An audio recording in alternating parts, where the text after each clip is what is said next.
നിങ്ങളുടെ ജീവിത പങ്കാളി നിങ്ങളോട് ചോദിക്കാതെ പെട്ടെന്നൊരു ദിവസം മറ്റൊരു വിവാഹം കഴിക്കുന്നു. അതിനുശേഷം യാതൊരു മുന്നറിയിപ്പും ഇല്ലാതെ നിങ്ങളെ വീട്ടിൽ നിന്നും ഇറക്കി വിടുന്നു. ഇങ്ങനൊരു അവസ്ഥയെക്കുറിച്ച് നിങ്ങൾ എപ്പോഴെങ്കിലും ചിന്തിച്ചു നോക്കിയിട്ടുണ്ടോ? നമുക്ക് സങ്കല്പിക്കാൻ പോലും പറ്റില്ല അല്ല ഇങ്ങനൊരു അവസ്ഥയെക്കുറിച്ച്. എന്നാൽ കേട്ടോളൂ, ഇങ്ങനൊരു അവസ്ഥയിലൂടെ കടന്നു പോയിക്കൊണ്ടിരിക്കുന്ന ഒരു സ്ത്രീയുണ്ട്. ഡോക്ടർ ആയിഷ മുഹമ്മദ് എന്നാണ് ഇവരുടെ പേര്. ഇതുമായി ബന്ധപ്പെട്ടുള്ള ഇവരുടെ വീഡിയോസ് കഴിഞ്ഞ ദിവസം സോഷ്യൽ മീഡിയയിൽ വൻ രീതിയിൽ വൈറലായി മാറിയിട്ടുണ്ടായിരുന്നു. കഴിഞ്ഞ ദിവസം മറുനാടൻ മലയാളിയിൽ അടക്കം ഇവർ സംസാരിക്കുന്ന ബൈറ്റ് വന്നിട്ടുണ്ടായിരുന്നു. നമുക്ക് അതിലേക്കൊക്കെ വരാം. അപ്പൊ പേര് പോലെ തന്നെ ഇവരൊരു ഡോക്ടറാണ്, ഡെന്റിസ്റ്റ് ആണ്. ഇവരുടെ ഭർത്താവും ഒരു ഡോക്ടർ തന്നെയാണ്. അലി ലത്തീഫ് എന്നാണ് ഭർത്താവിന്റെ പേര്. ആളൊരു പാത്തോളജിസ്റ്റ് ആണ്. തൃശ്ശൂരിലാണ് ഈ സംഭവം നടക്കുന്നത്. ചാവക്കാട് എന്ന് പറയുന്ന സ്ഥലത്താണ്. കഴിഞ്ഞ 10 ദിവസത്തോളമായി ഈ സ്ത്രീ തന്റെ ഭർത്താവിന്റെ വീട്ടിന് മുന്നിൽ സമരം ചെയ്തുകൊണ്ടിരിക്കുകയാണ്. ഇനി ഇവരെ വീട്ടിൽ നിന്നും ഇറക്കി വിട്ടതിന് മാത്രമല്ല കേട്ടോ സമരം. ഇവരുടെ 100 പവനും സ്വർണവും ഭർത്താവിന്റെ വീട്ടുകാരുടെ കയ്യിലാണുള്ളത്. സോ അത് തനിക്ക് തിരിച്ചു തരണമെന്നുള്ളതാണ് ഇവിടെ ഡോക്ടർ ആയിഷ മുഹമ്മദിന്റെ പ്രധാന ആവശ്യം എന്ന് പറയുന്നത്. അതുകൂടാതെ ഇവർക്കൊരു പെൺകുഞ്ഞുണ്ട്. ആ പെൺകുഞ്ഞിന്റെ കാര്യത്തിലും ഒരു തീരുമാനം ഉണ്ടാക്കി തരണം എന്നുള്ളതാണ്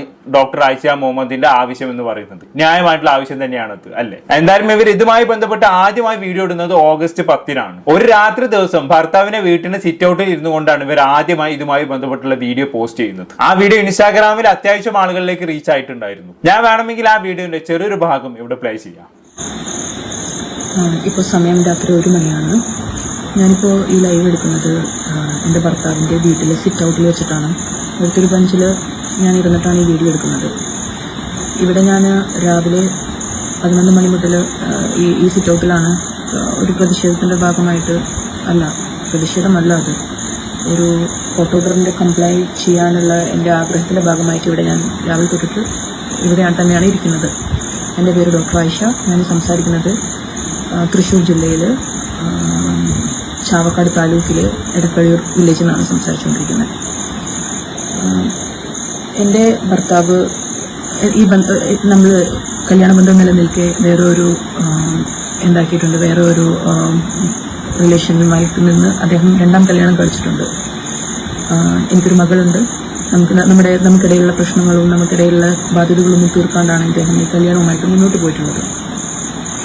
അപ്പോൾ ഇതിനെ ചൊല്ലി ഇതേപോലെ എൻ്റെ ഭർത്താവിൻ്റെ വീട്ടിൽ എനിക്ക് കയറാൻ പറ്റാത്തതിൻ്റെ ഇവർ വീട്ടിൽ കയറ്റുന്നുണ്ടായിരുന്നില്ല. അത് റിലേറ്റഡ് ആയിട്ടെല്ലാം ഞാൻ ചാവക്കാട് മജിസ്ട്രേറ്റ് കോടതിയിനകത്ത് പറഞ്ഞ് ഒരു പെറ്റീഷൻ ഇട്ട് നമുക്ക് അനുകൂലമായിട്ടുള്ള ഒരു ഓർഡർ അതിലെ എതിർകക്ഷികളായിട്ടുള്ള എൻ്റെ ഭർത്താവായിട്ടുള്ള ഡോക്ടർ അലി അബ്ദുൽ ലത്തീഫ്, അതേപോലെ അദ്ദേഹത്തിൻ്റെ ഫാദർ അബ്ദുൽ ലത്തീഫ്, അദ്ദേഹത്തിൻ്റെ ഉമ്മ കുൽസൂം, അതേപോലെ അദ്ദേഹത്തിൻ്റെ സഹോദരൻ ഉസ്മാൻ അബ്ദുൽ ലത്തീഫ്, ഇവരെയൊക്കെ ഇൻവോൾവ് ചെയ്ത ഒരു പെറ്റീഷൻ ഇടുകയും എനിക്ക് ഫേവറബിൾ ആയിട്ടുള്ള ഒരു ഓർഡർ കിട്ടുകയും ചെയ്തിട്ടുണ്ടായിരുന്നു. ചാവക്കാട് പോലീസിൻ്റെ സഹായത്തോടെ രാവിലെ ഞാനിവിടെ വന്നപ്പം ഇവരെന്താ ചെയ്തതെന്ന് വെച്ചിട്ടുണ്ടെങ്കിൽ ഇവർ വീട് പൂട്ടിയിട്ട് അവർ പോയി.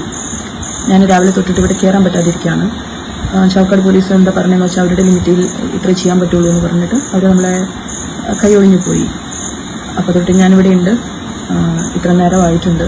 ഓക്കെ, ഇതൊക്കെയാണ് ഇവര് പറയുന്ന കാര്യങ്ങൾ എന്ന് പറയുന്നത്. ബാക്ക്ഗ്രൗണ്ടിൽ നല്ല ചീവിടിന്റെ സൗണ്ട് ഉണ്ടായതുകൊണ്ട് തന്നെ പറയുന്ന മനസ്സിലാക്കാൻ ഇത്തിരി ബുദ്ധിമുട്ടായിരിക്കും. പ്രത്യേകിച്ചൊന്നുമില്ല, നമ്മൾ വീഡിയോയുടെ തുടക്കത്തിൽ പറഞ്ഞ കാര്യങ്ങളൊക്കെ തന്നെയാണ് ഇവർ പറയുന്നത്. ഇവരുടെ ഭർത്താവ് ഇവരുടെ സമ്മതമില്ലാതെ മറ്റൊരു കല്യാണം കഴിക്കുന്നു. അതിനുശേഷം ഇവരുടെ വീട്ടിൽ നിന്ന് പുറത്താക്കുന്നു. അതിനുശേഷം ഈ സ്ത്രീ ചാവക്കാട് കോടതിയെ സമീപിച്ചുകൊണ്ട് ഭർത്താവിന്റെ വീട്ടിലേക്ക് തിരിച്ചു കയറാനുള്ള ഒരു കോർട്ട് ഓർഡറുമായി ഭർത്താവിന്റെ വീട്ടിലേക്ക് ചെല്ലുന്നു. അന്നേരം ഭർത്താവിന്റെ വീട്ടുകാർ എന്ത് ചെയ്യുന്നു? നൈസായിട്ട് വീട് പൂട്ടി മുങ്ങുന്നു. അതോടെ ഈ സ്ത്രീ വീട്ടിന് പുറത്ത് ഒറ്റക്കാവുന്നു. അങ്ങനെ ഒറ്റക്കായ സാഹചര്യത്തിലാണ് ഇവർ ഈ വീഡിയോ ചെയ്യുന്നത്. എന്തായാലും കഴിഞ്ഞ 10 ദിവസത്തോളം ഈ സ്ത്രീ വീട്ടിന് മുന്നിൽ തന്നെയാണുള്ളത്. കുറെ ദിവസം ഒരു വീട്ടിന് പുറത്ത് ഇരുന്ന് നോക്കി, ആരും മൈൻഡ് ചെയ്യുന്നില്ല എന്ന് കണ്ടപ്പോൾ എന്ത് ചെയ്തെന്ന് അറിയോ? വീടിന്റെ മതിലിനപ്പുറത്ത് ഒരു ഫ്ലെക്സ് വലിച്ചു കിട്ടി. എന്നിട്ട് നമ്മൾ സമരം ചെയ്യാൻ തുടങ്ങി. അതിന്റെ വീഡിയോയും ഇവർ ഇൻസ്റ്റാഗ്രാമിൽ പോസ്റ്റ് ചെയ്തിട്ടുണ്ടായിരുന്നു. ഞാൻ വേണമെങ്കിൽ അതൊന്ന് കാണിച്ചു തരാം.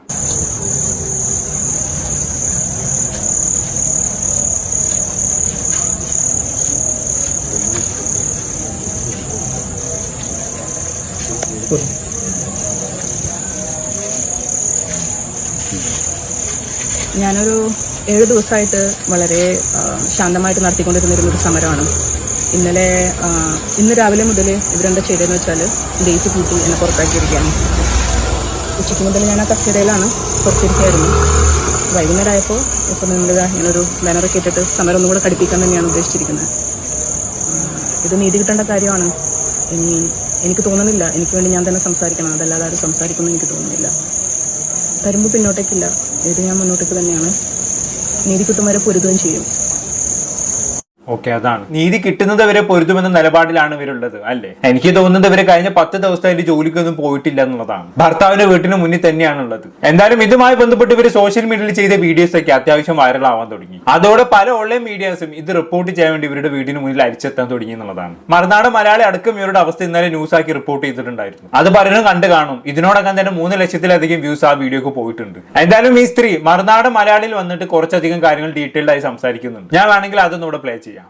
എന്താണ് നിങ്ങൾ തമ്മിലുള്ള പ്രശ്നങ്ങൾ? ഞങ്ങളുടെ കല്യാണം കഴിഞ്ഞിട്ട് ഇപ്പോൾ 13 വർഷം കഴിയുന്നു.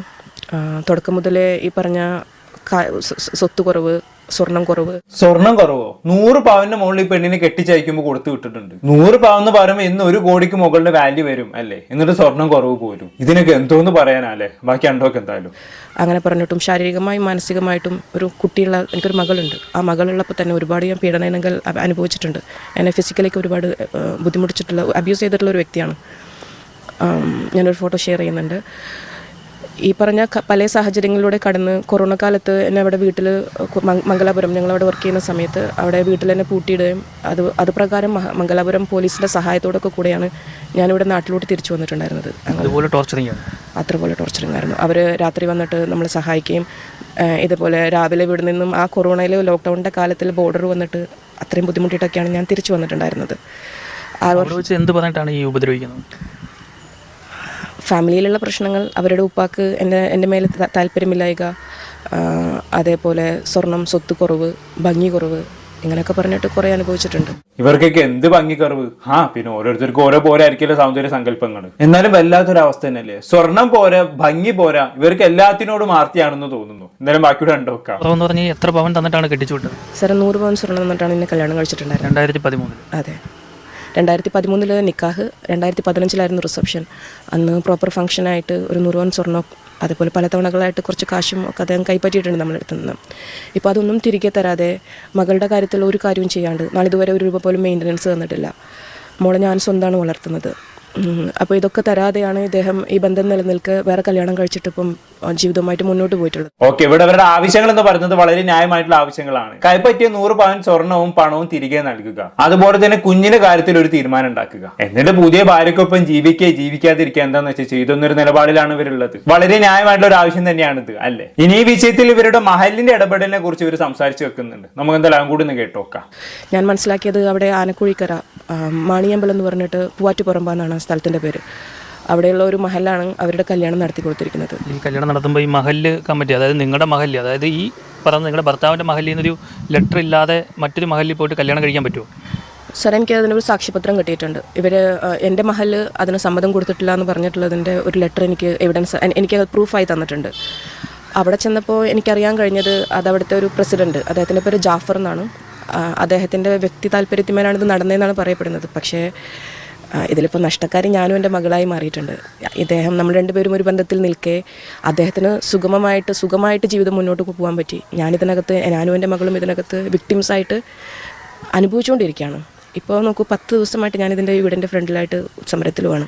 ഇവർ ഈ പറഞ്ഞത് ശരിയാണെന്നുണ്ടെങ്കിൽ ഈ മഹല്ലുകാർ ചെയ്ത് ചെറ്റത്തരമാണെന്ന് പറയാതെ വയ്യ. മഹല്ല് പ്രസിഡന്റിന്റെ വ്യക്തി താല്പര്യത്തിന് പുറത്ത് ലെറ്റർ പോലും ഇല്ലാതെ 2ാം വിവാഹം നടത്തി കൊടുക്കുക എന്നൊക്കെ പറഞ്ഞാൽ എന്താ ഇതിനൊക്കെ പറയാല്ലേ? ഇങ്ങനെയൊക്കെ മഹല്ല് കമ്മിറ്റിക്കാർ ചെയ്യോ? എന്റെ അറിവിൽ ഇങ്ങനെ ഒരു സംഭവം നടക്കുന്ന ആദ്യമായിട്ടാണ്. വല്ലാത്തൊരു അവസ്ഥ തന്നെയല്ലേ? എന്തായാലും ബാക്കി കേട്ടോക്കാം.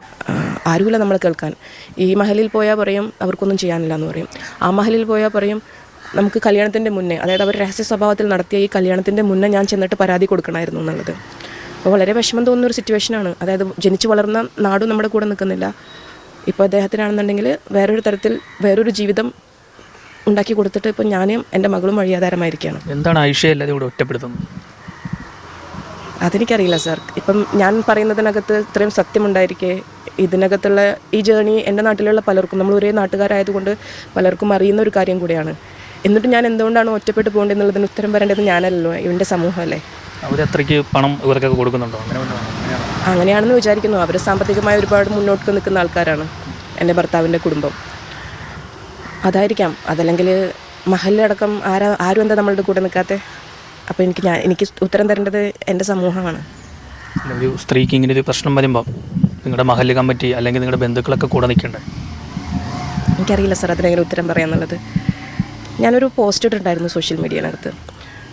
അപ്പോൾ ഞാൻ മനസ്സിലാക്കിയത് ഇത് എൻ്റെ മാത്രം വിധിയല്ല, ഇതുപോലെ അനുഭവിക്കുന്ന ഒരുപാട് പെൺകുട്ടികൾ നമുക്കിടയിലുണ്ട്. ഓക്കെ, ഇതൊക്കെയാണ് ഇവർക്ക് പറയാനുള്ള കാര്യങ്ങൾ എന്ന് പറയുന്നത്. എന്തായാലും ഈ വിഷയത്തിന് ഒരു സൈഡ് മാത്രമേ നമ്മൾ ഇതുവരെ കേട്ടിട്ടുള്ളൂ. ഇതിനൊരു മറുവശം കൂടി എന്തായാലും ഉണ്ടാവല്ലോ, അതും കൂടി കേൾക്കേണ്ടതുണ്ട്. ഞാൻ മനസ്സിലാക്കിയെടുത്തോളം ഇവിടെ 2 പോസിബിലിറ്റി ഉണ്ട്. ഒന്ന്, ഈ സ്ത്രീ പറയുന്ന പോലെ തന്നെ ഈ ഭർത്താവിന് അത്രയും പിടിപാടും പണവും ഉള്ളത് കൊണ്ട് തന്നെ അതൊക്കെ വെച്ച് ഇവർ സംഭവങ്ങളെല്ലാം ഒതുക്കി തീർത്തതാവാം. മഹല്ല് കമ്മിറ്റിക്കാർക്കും പോലീസുകാർക്കും മറ്റു ബന്ധപ്പെട്ടവർക്കൊക്കെ ഒരു പണം വാരിക്കോരി കൊടുത്ത് സംഭവം ഒതുക്കി തീർത്തതാവാം. ഇനി അതല്ല എങ്കിൽ എന്തെങ്കിലും ഒരു മിസ്റ്റേക്ക് ഈ സ്ത്രീയുടെ ഭാഗത്ത് നിന്നും സംഭവിച്ചിട്ടുണ്ടാകാം. ആ മിസ്റ്റേക്ക് വെച്ചിട്ടായിരിക്കാം ഇവർ ഇത്രയും കാര്യങ്ങളൊക്കെ ചെയ്തു കൂട്ടിയത്. ഇവർക്ക് എല്ലായിടത്തും പോയി പറയാലോ, എന്റെ ഭാര്യ എന്നോട് ഇങ്ങനെ ചെയ്തത് കൊണ്ടാണ് ഞാൻ ഭാര്യ ഉപേക്ഷിച്ചതും മറ്റൊരു വിവാഹം ചെയ്തത് എന്നൊക്കെ. അതിനുള്ള പോസിബിലിറ്റിയും തള്ളിക്കളയാനാവില്ല. ഞാൻ ജസ്റ്റ് ഒരു പോസിബിലിറ്റി അറിഞ്ഞതേ ഉള്ളൂ കേട്ടോ. അതിനെക്കുറിച്ച് കൃത്യമായി അറിയണമെന്നുണ്ടെങ്കിൽ ഇതിന്റെ മറുവശം കൂടി കേൾക്കേണ്ടിയിരിക്കുന്നു. എന്തെന്നായാലും ഈ സ്ത്രീയുടെ നിസ്സഹായാവസ്ഥ കാണുന്ന സമയത്ത് സങ്കടം തോന്നി പോവുകയാണ്. ഇങ്ങനൊരു അവസ്ഥ ആർക്കും വരാതിരിക്കട്ടെ, അല്ലേ? ഇനി ഇതിനിടയ്ക്ക് ഈ സ്ത്രീ ചെയ്ത ലൈവ് വീഡിയോയിൽ ഒരു കാര്യം കൂടി പരാമർശിക്കുന്നുണ്ട്. അതിനെ കുറിച്ചും കൂടി നമുക്ക് പറയേണ്ടതുണ്ട്. നമ്മൾ എന്തായാലും അതൊന്ന് കേട്ടോക്കാം. ഞാനതിനകത്ത് അഡ്രസ് ചെയ്യാൻ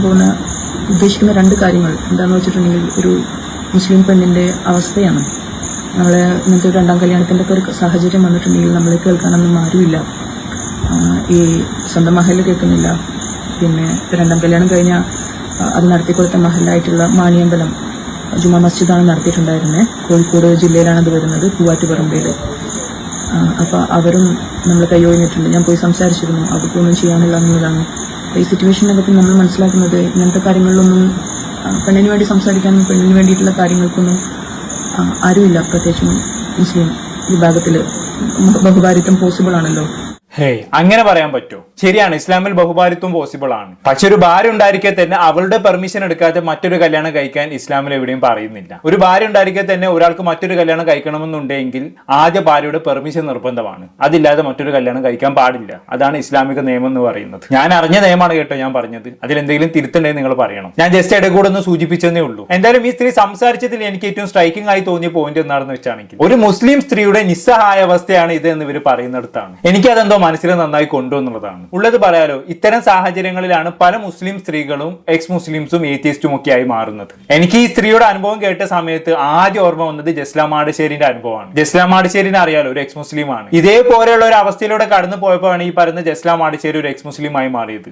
എന്തൊരു പ്രശ്നം ഉണ്ടായ സമയത്ത് മഹല്ല് കമ്മിറ്റിക്കാർ കൂടെ നിന്നില്ല, പുറത്താക്കി. അതോടെ ജസ്ലാം ഇസ്ലാം മതം ഉപേക്ഷിക്കുകയായിരുന്നു. ചെറിയ എന്തോ പ്രശ്നത്തിന് പുറത്താണ് ജസ്ലിയെ മഹല്ല് കമ്മിറ്റിക്കാർ പുറത്താക്കുന്നത്. എന്തോ പരിപാടിക്ക് ഡാൻസ് കളിച്ചെന്നും പറഞ്ഞുകൊണ്ട് അങ്ങനെ എന്തോ ഒരു ചെറിയ പ്രശ്നത്തിലാണ്. അതോടെ ആ പെണ്ണ് എന്ത് ചെയ്തു? മതം വരെ ഉപേക്ഷിച്ചു എന്നുള്ളതാണ്. ഒരുപക്ഷെ അതേ ഒരു അവസ്ഥയിലേക്ക് നാളെ ഈ പറയുന്ന ആയിഷ മുഹമ്മദും എത്തിപ്പെട്ടേക്കാം. ഈ കാണുന്ന തട്ടമൊക്കെ വലിച്ചൂരി നാളെ ഇസ്ലാമിനെതിരെ സംസാരിക്കുന്ന ഒരു സാഹചര്യത്തിലേക്ക് ആയിഷ മുഹമ്മദ് എത്താനുള്ള എല്ലാ സാധ്യതയും ഞാൻ കാണുന്നുണ്ട്. അങ്ങനെ ഒരു അവസ്ഥയിൽ എത്തിയാൽ ഞാൻ ഒരിക്കലും ഇവിടെ ആയിഷ മുഹമ്മദിനെ കുറ്റം പറയില്ല. കാരണം സാഹചര്യങ്ങളെയാണ് ഒരു മനുഷ്യനെ എങ്ങനെ ജീവിക്കണം എന്ന് പ്രേരിപ്പിക്കുന്നത്, അല്ലേ? തനിക്കൊരു പ്രശ്നം വരുമ്പോൾ തന്റെ മഹല്ല് കമ്മിറ്റിയും കുടുംബവും ഒന്നും കൂടെ നിൽക്കാതെ വരുമ്പോൾ ഒരു പെണ്ണ് മതം വലിച്ചെറിഞ്ഞ് പോകുന്നതിന് നമുക്ക് അങ്ങനെ കുറ്റം പറയാൻ പറ്റും, അല്ലേ? അതുകൊണ്ട് ഈ പെണ്ണിന്റെ മഹല്ല് കമ്മിറ്റിയുള്ള ആരെങ്കിലും എന്റെ വീഡിയോ കാണുന്നുണ്ടെങ്കിൽ എനിക്ക് അവരോട് പറയാനുള്ളത്, നിങ്ങൾ ഈ പെണ്ണിന്റെ കൂടെ നിൽക്കണം. അപ്പുറത്തുള്ള ആൾക്ക് കുറച്ച് പിടിപാടും പണവും ഉണ്ടെന്ന് കരുതി അവിടേക്ക് ചായാനാണ് നിങ്ങളുടെ ഉദ്ദേശമെങ്കിൽ നിങ്ങൾക്ക് പഠിച്ചോല് വിശ്വസിക്കുന്ന ആൾക്കാരല്ലേ, നാളെ പഠിച്ചവന് മുന്നിൽ ഇതിൽ നിങ്ങൾ മറുപടി പറയേണ്ടി വരും. അല്ലാതെ എനിക്ക് ഇവിടെ പ്രത്യേകിച്ച് ഒന്നും പറയാനില്ല. ഇനി ഇതിനിടയിൽ ഈ പറഞ്ഞ ഡോക്ടർ ആയിഷ മുഹമ്മദും പുള്ളിക്കാരന്റെ ഭർത്താവിന് അങ്ങോട്ടും തമ്മിൽ പ്രശ്നം ഉണ്ടാക്കുന്ന ഒരു വീഡിയോ പുറത്തിറങ്ങിയിട്ടുണ്ട്. നമുക്ക് എന്തായാലും അങ്ങോട്ടും കണ്ടോക്കാം.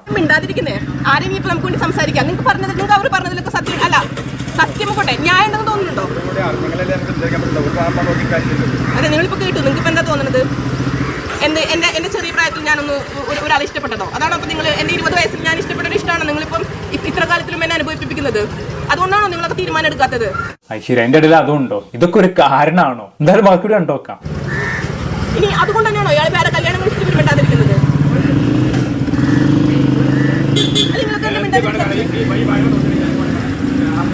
എന്തൊക്കെയാണ് ഈ പറയുന്നത്?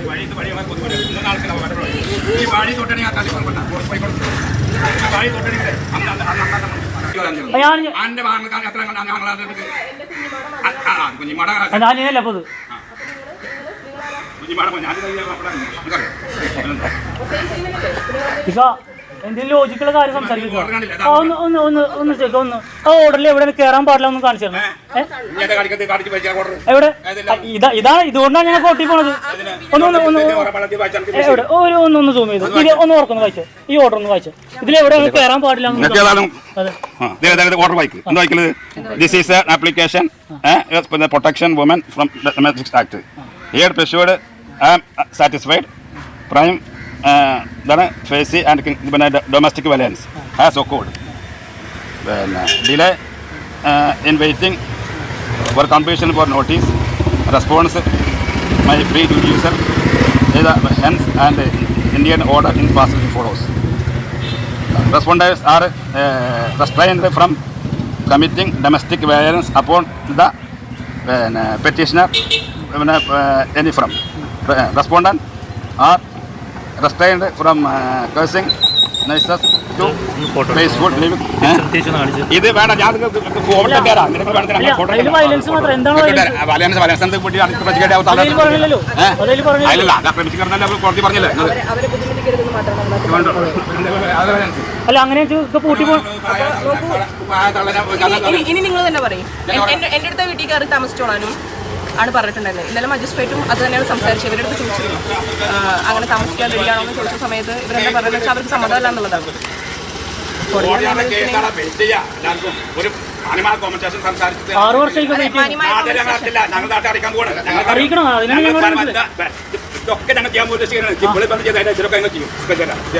ഞാനും കാത്തിരിക്കുകയാണ്